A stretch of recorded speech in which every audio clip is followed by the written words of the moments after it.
To more vlogs. Hi guys, welcome to more vlogs. So guys, nagigising lang natin guys. So late na tayong nagising guys. Sobrang haba ng tulog natin guys. Alas 4 pa lang natulog na tayo ng hapon. Alas 4 guys. Tapos yun, nagising tayo ng 12. Tapos kumain lang tayo ng konti dahil kasi nahihilo na naman tayo guys sa gutom. So straight kasi hindi na naman tayo nakapag-dinner. So ngayon, nagising tayo tulog tayo ng alauna or 1:30 ng umaga guys. So yun, tulog tayo, tapos na ngayon tayo nagising ng mga 5:30 na ako nagising guys. So late na para sa akin yung paggising ko na yun guys. So nagluluto lang tayo ng adobo guys. No, magluluto sana ako ng munggo, kaya lang sobrang tagal kasi ng pagluluto ng munggo pag ngayon ko niluto. Kasi sobrang gutom na nga tayo guys. So, paano pa tayo magluluto ng munggo niyan, di ba? So, yun. Adobo natin guys. So, nagbe-blurred na naman ang ating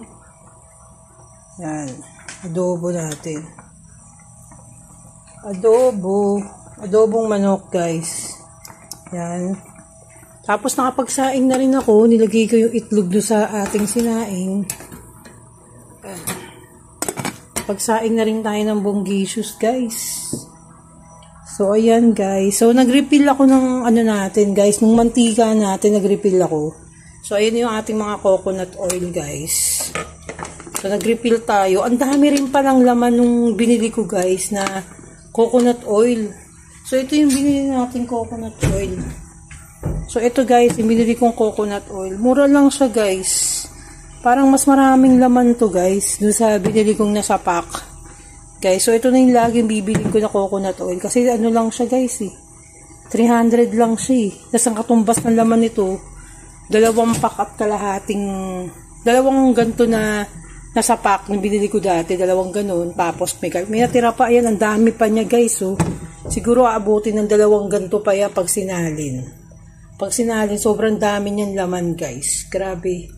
Nakatuwa nga, ang daming laman. So, ganito na yung lagi natin bibilin guys. So, yun yung mga vodka natin guys. Hindi tayo makainom. Wala tayong pulutan na masarap guys. So, lagay muna natin yan dyan. Kasi ito yung mga kape-kape natin.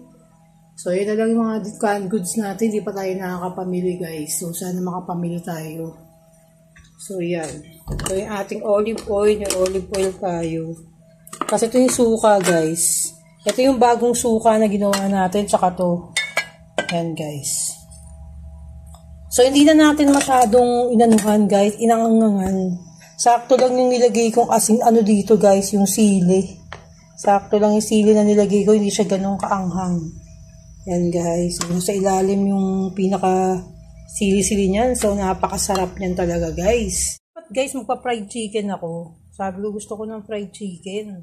Kaya lang sabi ko, fried chicken masyadong dry na dry.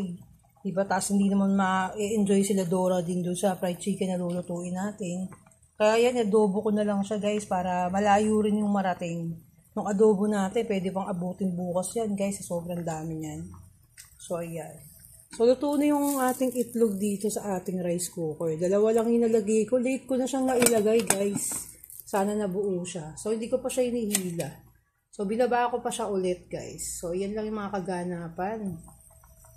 Tapos, yung kapitbahay ko, nagbigay ng patola, guys, hindi naman ako, di ko alam kung anong luto gawin ko dito sa patola. So, alam ko, may miswa, di ba? Pwedeng miswa. Tapos, ito yung mga stock natin ng mga ginger. Marami tayong stock. Kain din na yun, guys, ng ginger. So, ayan, tayin lang natin maluto itong ating pangmalakasan na adobo. Di ba, guys? So, ayan, napakasarap guys. So, ano pa inaantay nyo guys? Gumawa na rin kayo ng adobo. Magluto na rin kayo dyan. Huwag kayong matakam lang dyan. So, magluto na kayo guys ng ating masarap na adobo. Babu!